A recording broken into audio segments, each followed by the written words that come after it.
বন্ধুরা কেমন আছে? আশা করি ভালো আছে। আমিও ভালো আছি। তো রেডি দেখতেই পাচ্ছ। তো এখন যাব একটা দিদির বাড়িতে। তো এই দিদির সঙ্গে আমার আজকে ৫-৭ বছর থেকে পরিচয়। দেখবে নিজের দিদির মতনই একদম সবসময় আমাদেরকে সবকিছু বোঝায়, দোষ থাকলে বলে। তো চলো সাথে। আর কি ওখানে গিয়ে জানতে পারবো কেন যাচ্ছি। তো আজকে কিন্তু আমার পর আমাকে দিয়ে আসে নাই, তো আমার আরেকটা দিদি এসেছিল। তো এটা হচ্ছে যোগার সঙ্গে সব পরিচিত সেই দিদি, আর ওর ছেলে আমাদেরকে নিতে এসেছিল।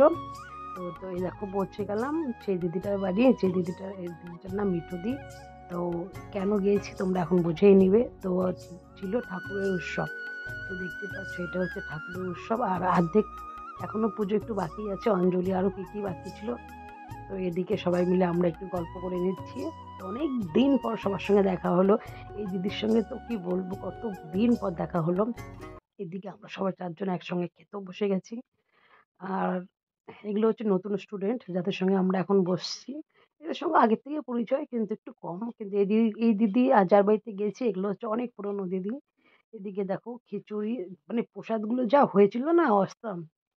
তো দেখো এদিকে আর সবকিছু খুব রান্না ভালো হয়েছে, প্রসাদ তো ভালো হবেই। এদিকে খেয়ে দিয়ে আর এদিকে বরের জন্য আবার দিয়েও দিল যে নিয়ে যাবি ঠিক। তো এদিকে আমরা আবার চলেও আসলাম বাড়িতে। তো টাটা, ভালো লাগলে ভিডিওটা কমেন্ট করো।